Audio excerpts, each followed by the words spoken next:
Well, hi, good morning. Thanks so much for joining me here in my shop where I've been working on this radio for quite a few days, and I'm getting close now to having to put it all back in the cabinet. And we've got a number of issues with that, so I thought today would be a good day to take a look at the cabinet and start thinking hard about some of these issues. So one here I've shown a couple of times is this loose speaker cone here. There's a tear in it right there too. That's one thing. What's another thing, Jim? Another thing is, I can't remember now. The push buttons, once the chassis is back in the cabinet, then the push buttons back here, I can deal with those. That's best dealt with back in the cabinet. Make any final adjustments to the oscillator settings to make the pointer exactly correct. Set the pointer correctly once it's back in the cabinet too. So I think from here, it's kind of about the cabinet. So I brought it in here for us to take a look at and see what we can see on it, and then that can help me kind of develop some plans around dealing with whatever it is that might be found. So here's the cabinet. This is a pretty big one. It's a very wide cabinet. You see another similar radio back here. It's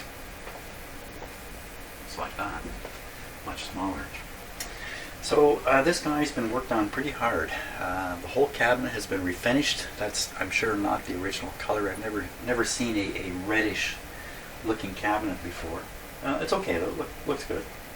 The top is slightly scratched up, so this was done some time ago, and since then it's had various things put on the top, and they've been slid around, and there's some skid marks on here. But again, not so bad. You could probably make all that disappear with just ordinary wax, or just make all those disappear. The glass, as you'll see when I show you from the back, this is now permanently glued into this radio. This is going nowhere.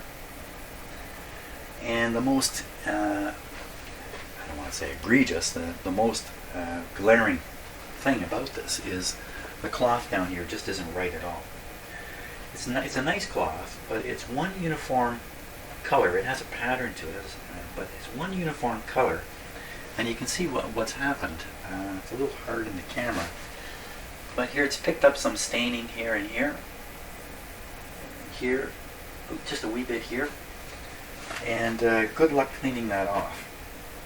Typically, a radio like this has a much darker piece on it. Let's see, I'll just swing my camera around here. You get a look at this other radio. So this one here has the original cloth in it still. Now you can see it's kind of a goldy color, and often they have those shiny gold metal foil strips going through it, and it's very fancy stuff. So I think today, if you're going to buy an appropriate piece of material, from a material store, you can't very well go in and say, okay, give me the speaker grill cloth for a 1950s radio. They're going to look at you like you're crazy. What you really go look at are material for making curtains. They have a great material store not far from here at all. I can ride my bike to it. They have a huge selection of material, so I'm hoping I can find something a lot better than this and remove the stains, because the stains are very disturbing on this white background. When you look at this radio, you can't help but look at the stains. You just can't. It's really disappointing. Your eye is supposed to go to this, in this area. It's not supposed to go down there, and that's what the stains are doing. So now another thing I want to show, I just noticed this when I brought this cabinet in. I noticed something a little bit unusual about it. I'm going to see if I can get it visible here in my shop. I got to change the lighting. I'm going to shoot a light into the back of the. I'm going to shoot a light into the back here.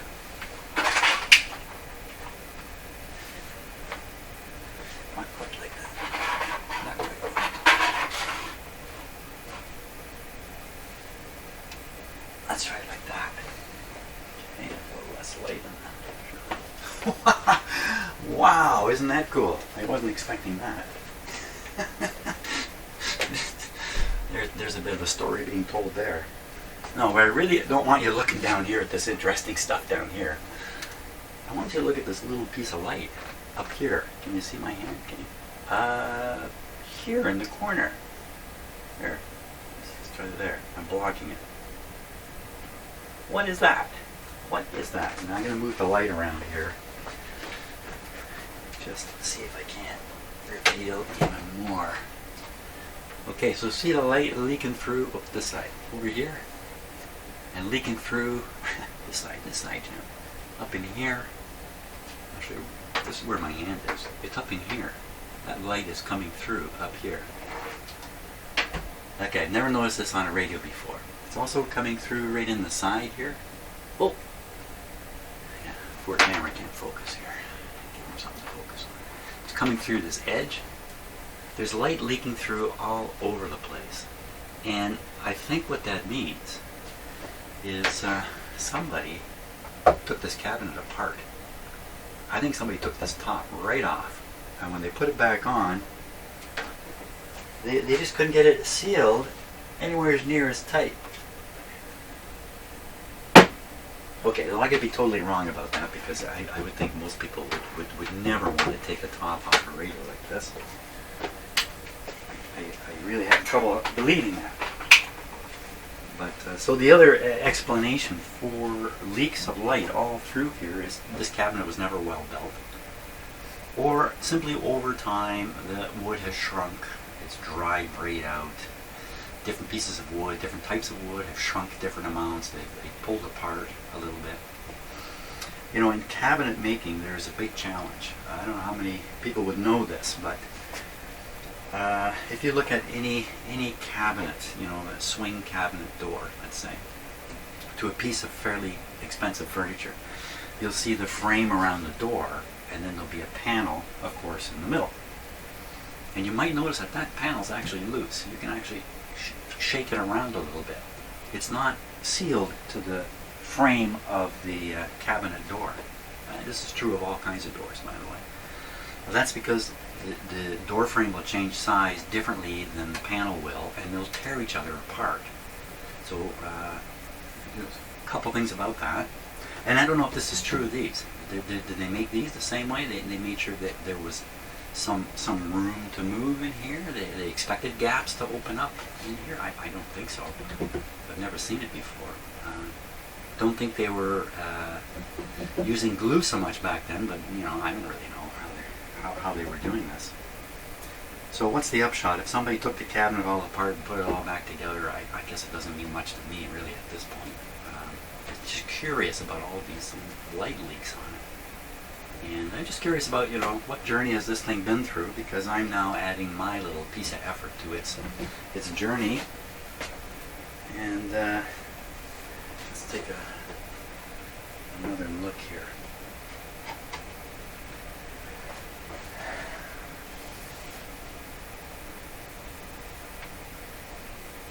There's definitely some strange stuff in here. Hard to see, I'm sure, in the camera. The gap up here is really quite significant. I could fill these from behind a little bit if I wanted to, but I'm not sure it's that important. You don't normally have a bright light shining through the back of the radio. You just have a little light shining up in here. So you probably can't see any of this normally. Okay, let's take a look at the back, because I want to take this grill cloth off. And we'll see what was done back here.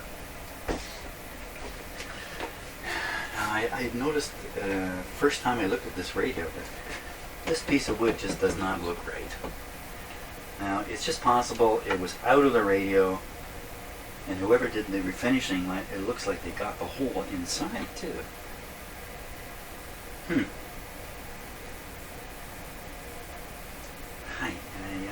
I don't know. Did somebody bother putting...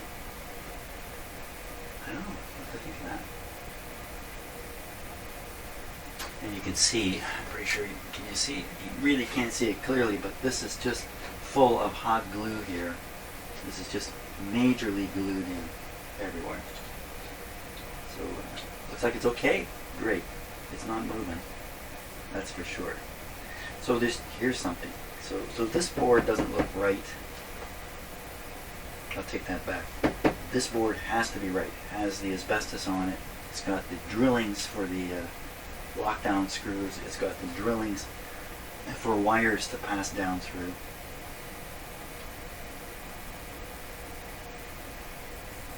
So this is original. Pretty sure. Well, that's interesting here. So this board that the radio sits on, I don't know again if you can see it, there's a huge whack of hot glue here, and then it looks like a stick or something underneath here. So it looks like when they put this back together, maybe this wasn't thick enough, didn't come up high enough, didn't meet the bottom of this board. So to solve that problem, because this board is bracketed in, and the angle is controlled with these, oh, these angle brackets are different. These angle brackets aren't the same. What has gone on in this radio? So anyway, I think they fitted a piece of wood in here just to catch this edge. They didn't have a whole radio pushing down on these brackets. So, you know, the crossbeam is picking up some of the weight.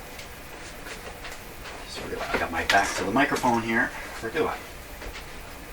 Oh, I hope you heard most of that. Let me turn on some better microphones here. Okay, I think that might work a little better. Sorry if my voice sounded kind of far away there in my gigantic shop. So, yeah, turn around this way too. Speak to the microphone.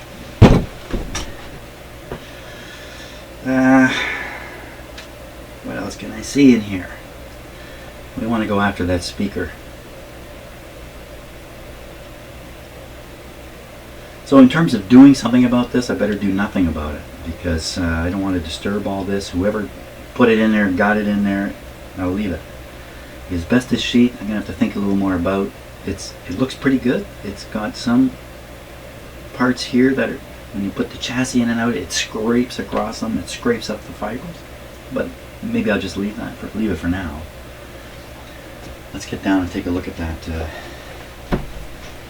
Let's get right down to the bottom here. I'm going to try to do this as a continuous camera shot, by the way, today. So you're going to see a little bit of monkey business like this. Okay, what do we got in here? Well, it's quite a story here. The green cloth, which you can see here. With the white cloth that's around the front, man, it's just stapled in a million times here. Somebody really went to town on putting this cloth in. The cloth itself is nicely installed, there's no doubt about that. It's got this big board. It's got this thing. What is this? Hole here, holes here, and then it appears to be drilled randomly all the way through here, but not over here. What is that? What and why? So the fact that he left what I think is the original, it's green. Green? They wouldn't put green on this radio, would they? Okay, so how is this whole board held in here? How is it held in?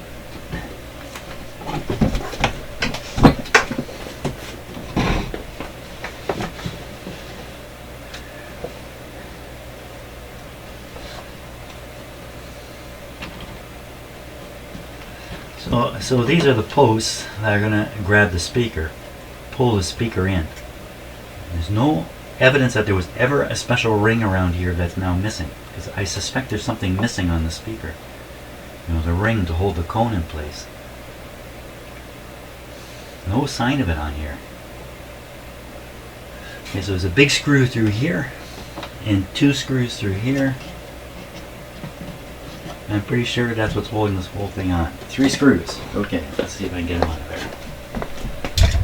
3 Canadian square screws here.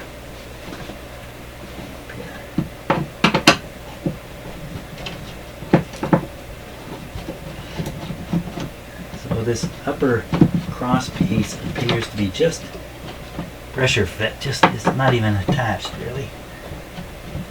You know what? I There's something really fishy about this whole thing. Something really fishy here. You know, that doesn't look original. Hard to say. Okay, one more screw.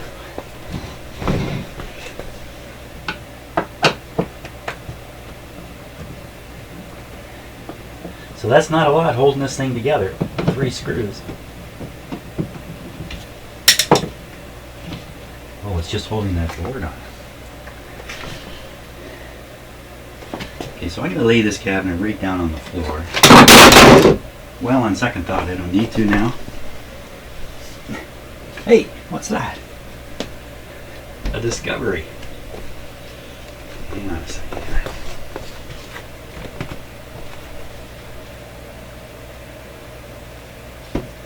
John McDougall TV repair. Let me get a little more space here. Just kind of crowded myself in with the camera.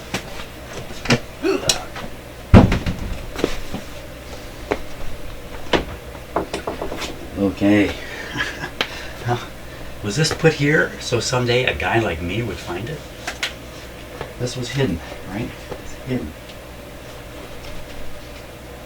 Bob Bibby, September 14th, 94. There, now you can see it.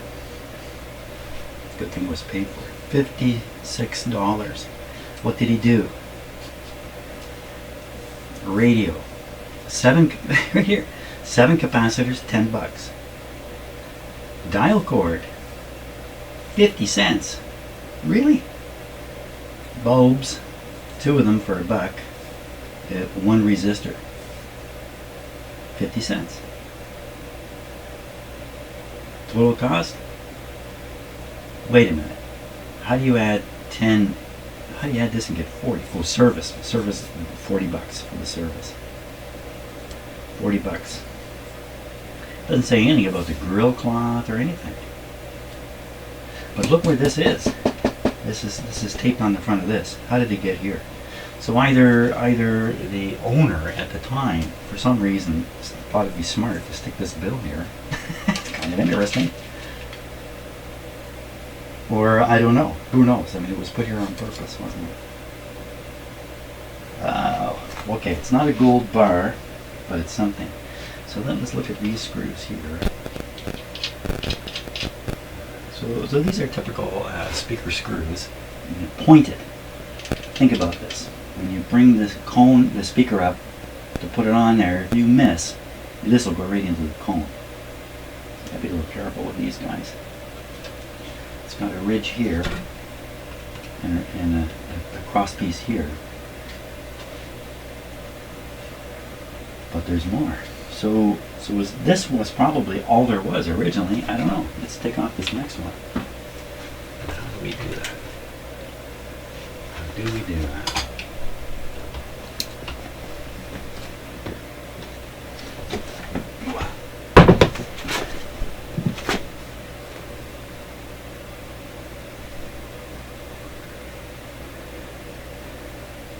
I don't see how it's held in at all.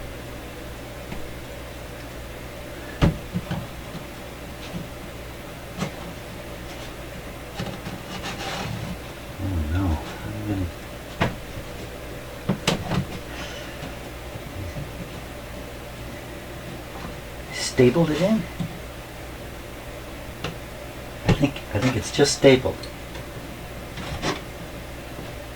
Tell you what's interesting, there's a sticker right here. It says Rogers Majestic on it. And there's a TV. This is a TV. So this is the back of a TV. And it's just stapled in.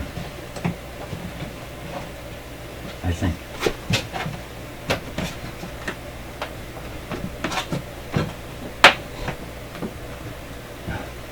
Okay, I'm going to have to put this, before I have a disaster here, I'm going to put this down on the floor. Just get a rug here.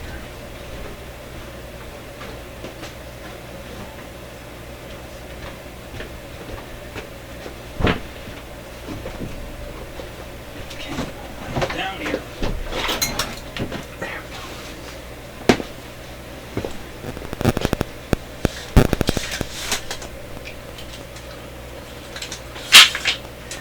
Again, I'm trying one continuous shot on the video today so I don't have to do the editing, so I can get outside. So.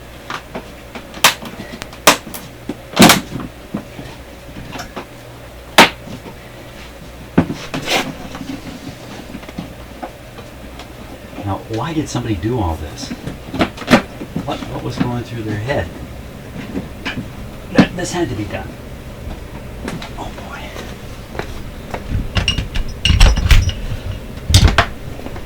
Why not just that speaker board? Why this, all this effort? Drilling this whole thing out so it'll match the speaker. So I'll split through here.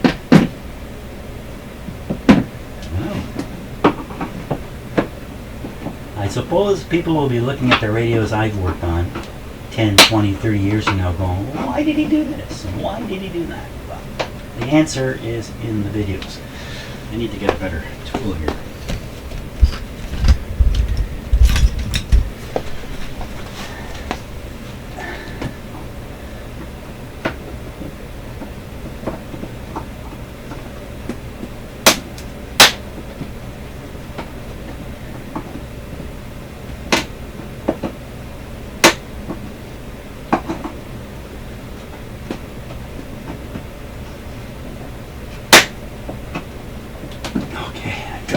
Sweating up here.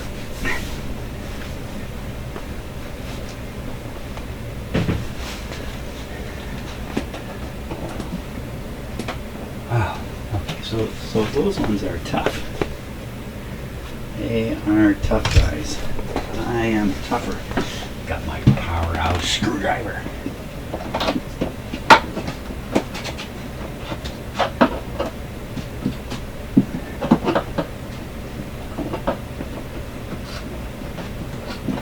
I doubt I'm going to use this material again. Oh. But I don't know. Wow, this one's really stuck in there. Take a different approach entirely.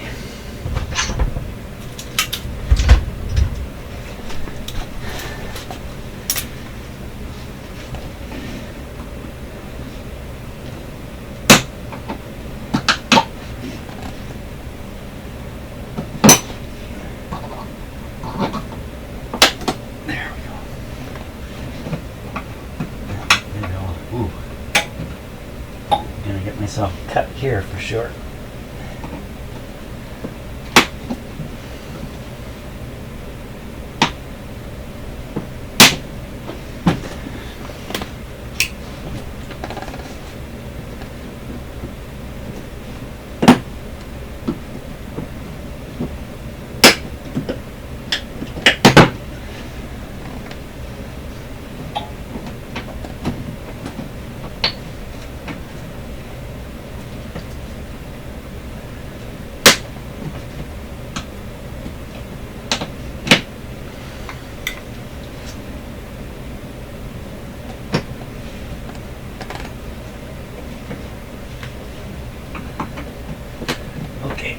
Taking a lot longer than I expected here.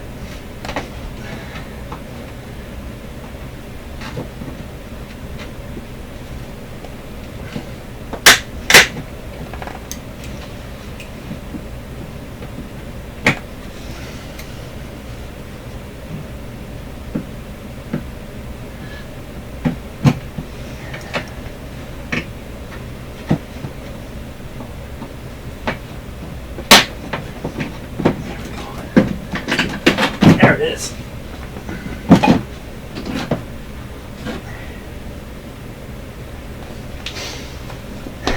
Wow.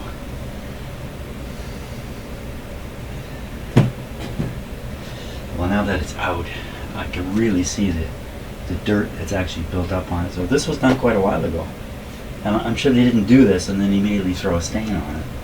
It took time to pick that stuff up. So I certainly should maintain this board as crazy a board as it is. See, it's a TV. It's the back of a TV. What TV? Ow. So this sticker is from the TV, Rogers Majestic. Model number C59 something or other. 116 Vanderhoof Avenue, Toronto. So guess what? This was done in a TV repair shop, wasn't it? Of course. And so what did the guy do? He used the materials he had available. This stuff from old TVs that were tossed out, I guess. How it got broken along here? This is probably an accident somehow. Because I can't imagine you would put in two pieces like that. Okay, why? What is missing here? Is something missing? How big is this original speaker board? Nowhere's near big enough. Nowhere's near big enough.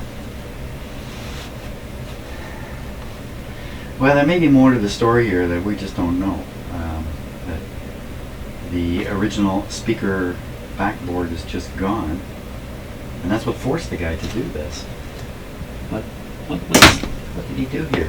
He did this first, put this green stuff in, and then he looked at it and went, ugh! So then he went the other extreme, went and got some plain white stuff, and put that in, and went, yeah, okay, good enough, I've done enough. I'm going to guess that's what happened here.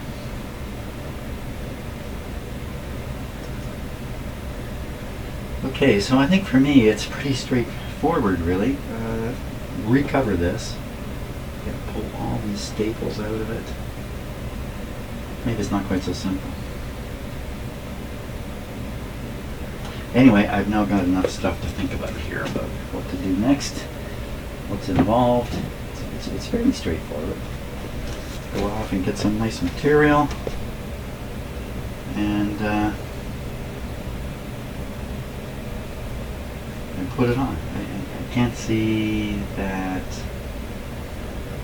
Yeah, okay, so I got enough stuff to think about it. I won't do the thinking now. The whole idea is to do the thinking off camera.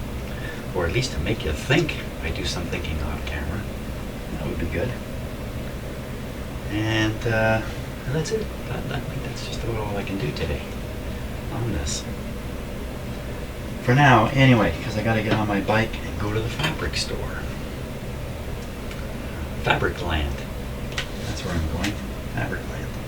Okay, thanks a lot for watching. Maybe I'll shoot more video and extend this with the putting the sheet on, the grill cloth on the sheet. The grill cloth on. We'll see. We'll see how it goes today. Thanks for watching so far. Well, hi, good morning. Thanks so much for joining me here in my shop. First, I want to say many of you passed the test. I passed it too. So I put the wrong size resistor in here. Right at the end of the last video about this, you saw me using the thermal viewer and gawking at this resistor and pondering what is going on with it.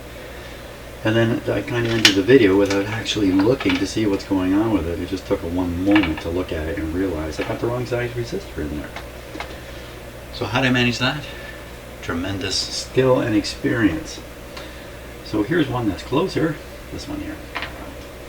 So you see I have a whole bunch of these high wattage 33s. And I'm looking for a 39. Somehow I decided to look in the 39 and pick a 39K instead of a 3900. But what I'm going to put in is a 3300. I'm going to put this in. So big high wattage resistor, slightly offside. Now you know when they're making this and they decide they want to put a 39 here, they probably didn't really want to put a 3900 resistor here. They probably wanted to put a 3772 ohm resistor. But the choices are standardized. 33, 39, 47. They got to pick 33, 39 or 47. So they picked 30. They picked 39. That's my CB radio coming on. Yes, I have a CB radio in here, which I picked up at a yard sale. There it is there, that little guy there. You see it doesn't have the microphone plugged in. I've just jumpered the audio channel in here, so this will work. And the skip was up a little bit today. Now this is just working from a really crummy antenna here in my shop. So you have to have a pretty strong skip signal to trigger it there. But I have CB radios all over the house for some ridiculous reason. okay, or really no reason at all. So I'm going to take this resistor out, I'm going to put this bigger, fatter guy in, and call that really fixed, actually. Let me get busy on that, get that done. Okay, we're ready to get this guy a test here. Sorry if the sound was off the last segment there. I had the wrong microphones turned on. So I put in the 33. Look at orange, orange, red, 33, high wattage. And I've got my viewer here ready, which I've been working with since the last time I used it. I've got a much better idea how it operates now. Should be able to do a little better job with this guy. And we'll see how hot this stuff is getting. And just checking here to make sure everything is exactly as I believe it to be. I think we're all set. Volume down. Okay, once again, this is part of the B+ circuitry I've been fooling around with. And considering my track record on making mistakes in the last short while, I better keep an eye on these light bulbs here. Here we go.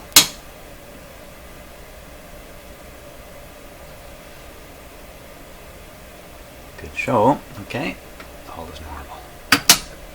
Now watch for smoke. Smoke is the first sign. You know, this last resistor must have got pretty close to smoking. It's 100 degrees C. Okay, let's turn this guy on. Now, what I've learned about this is how to work these 3 buttons here, which are really simple. Really, really simple. The middle button selects different variables that you can set. An example is the emissivity, which defaults to 0.85, which is okay. Chances are I probably won't adjust the emissivity. You need to know the emissivity of the exact material you're looking at, and that would, you know, set that correctly. Then this thing becomes calibrated in terms of its temperature readings. But 0.85 is a pretty good average. Certainly not for shiny metal. You see, there's a lot of shiny metal in here. Shiny metal, not so good. So if you push this middle button here, the 3 here, it selects different things that you can change, and they turn red. So just watch as I push it. I don't know, can you see any of this? Yeah, I guess you can see the red thing bopping around. It's on emissivity right now, so I could adjust the emissivity up or the emissivity down. That beeping was my soldering iron, it wasn't this thing. This thing doesn't beep. But what I want to select to begin with is this top setting. There's a top temperature and a bottom temperature. It's at 30 and 20, and that determines the color range, where you've got the color range on the temperature scale. So we're going to look at this. We're going to guess it's going, well, I'm going to guess 50, maybe 60. So I'll set this top number. Let me select that. Okay, I'll set the top number to 60. What that means is anything that is 60 will make this thing its top red color. And then I'll set the bottom to stretch like a spread band, like a band spread, I'm going to set the bottom up higher, closer to the 60. Okay, so I'll select it. There we are, and then up, because nothing is 20. You know what, I'm going to leave it at 25. 25 is close to the ambient temperature in here. Aha, you see something coming on the screen already? Perfect. Now, let me turn off this light here. I apologize. The last time I used this, I had an almost constant reflection of this light on this thing. I apologize for that. From my eye angle, I couldn't see it at all. So now, almost certainly what you see in the screen there is this resistor. We'll measure its temperature. As soon as I get a dead center where the plus is, this will start reflecting. This tells me the temperature of the white plus in the center. If I can just aim it here. Right on the center of that. Oop. 42, 43. You know, that is not hot. Not by electrical standards. That would be warm to the touch for sure. Now, is there anything else in here? Can you see that? Oh yeah. And so this is this resistor up here, which is a little hard to see. This big one up here always shows up pretty hot. 70, 80. See, I think in the past I've seen this up around 90 or 100. You can imagine if you close this, like put this back in the cabinet, have this part sealed up, and have this run for quite a while, a lot of heat is going to build up right in here. See, they've laid it up close to the chassis, probably in hopes the chassis will draw away some of the heat from it. In fact, in the screen here, it looks like there's two things there. Let me get this back on. It looks like there's two items there. The one on the left is this side part heating up. In fact, can we not see it over here? I cannot see it. Can't feel it either. But so there we are. So what's this telling us? So maximum temperature in here is 60. Anything in red, bright red, would be 60. So there's another item. That's another high wattage resistor. That's at 30. It's at about 45, and it looks like there's something right over here. 30, 31. So I know you're having trouble kind of seeing this, but I think that pretty much ends any concern about this. Now let me change the settings here. I'm going to lower this from 60, the top setting, from 60. Come around to it, lower it to, let's say 40. There'll be lots of things at 40 in here, I think, and I'll lower the lower one. I'll lower the lower one down to 20. Everything should be higher than 20. And we'll see we'll just sort of get a whole view of it here, if we can. And I don't know. Well, I guess the question is, what is standing out? And again, we see the resistor up here standing out. We see the resistor I just put in right here standing out.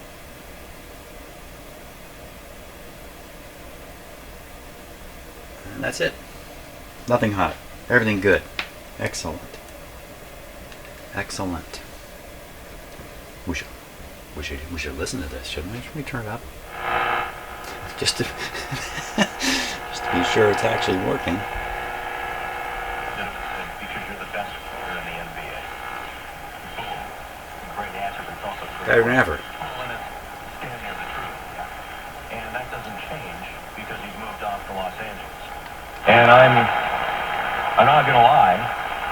I will watch the clip and follow the clip. Okay, with that playing quietly, I'm now going to tell you a little bit more about the cabinet.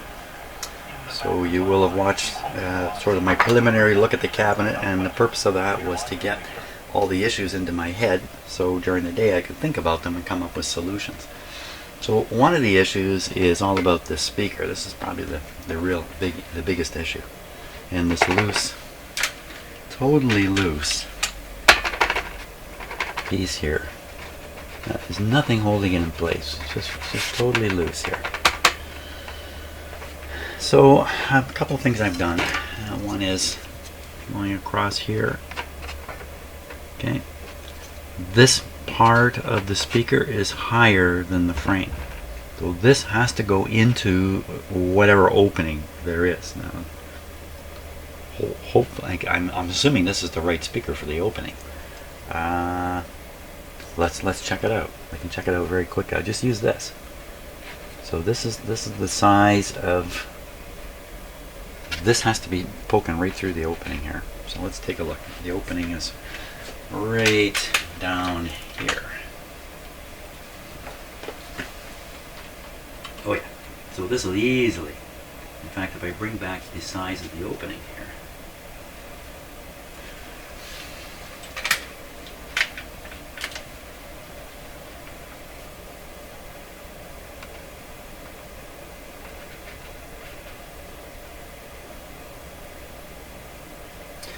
So it looks like the opening would come right.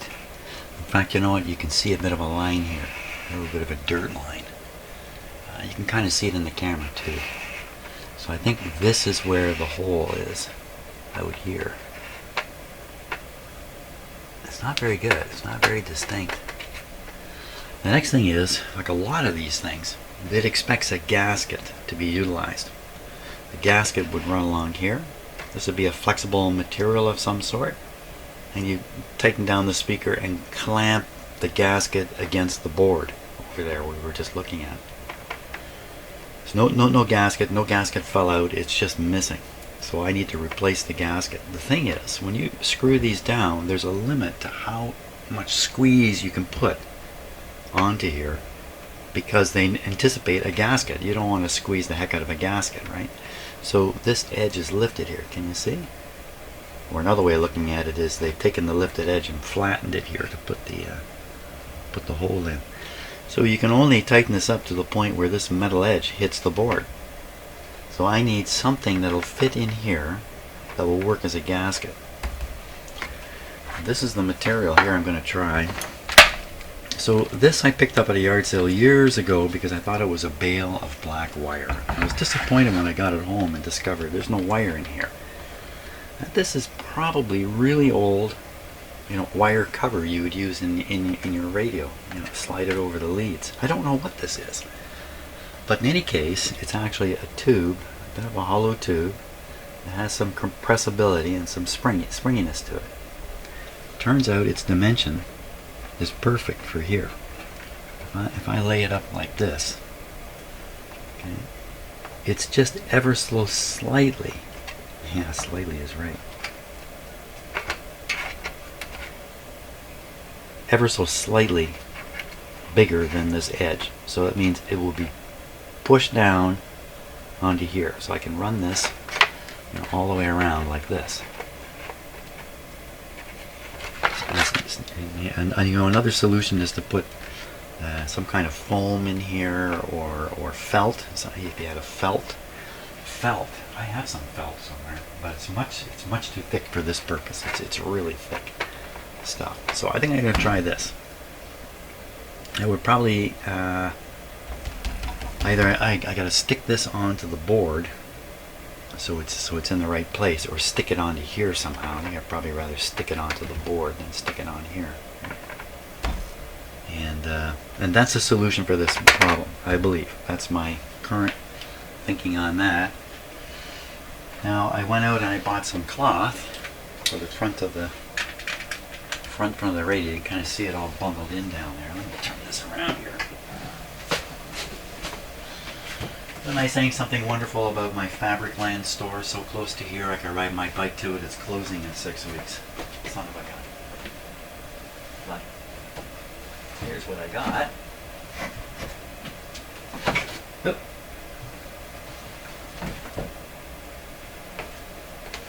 So I think once that's put together, it'll look good.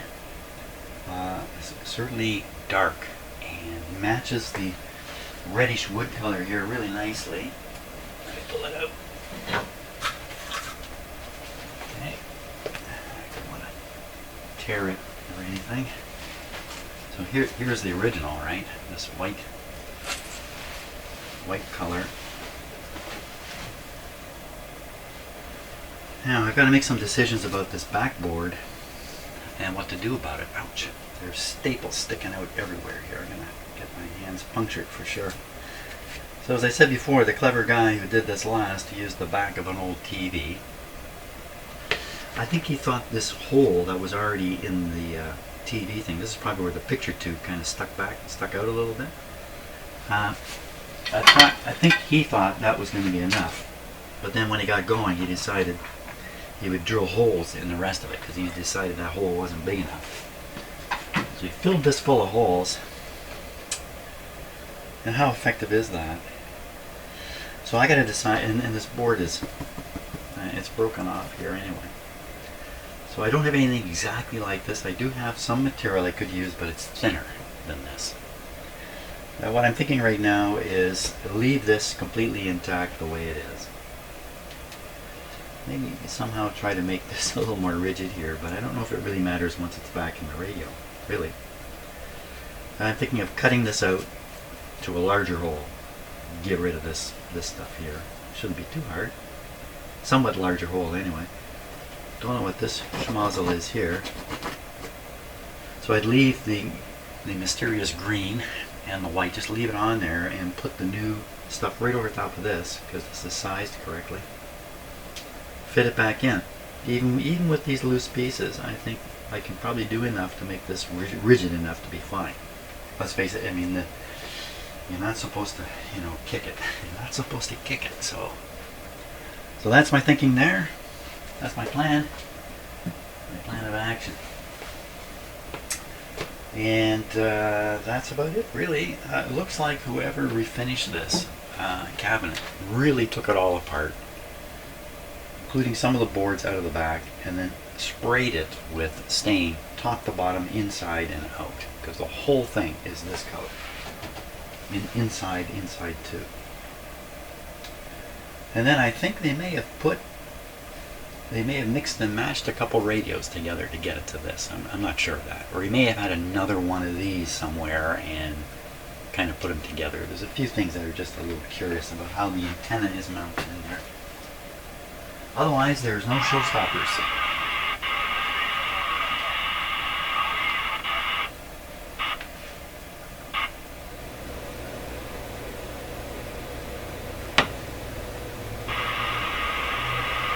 A little bit of skip. So on the skip side of things here,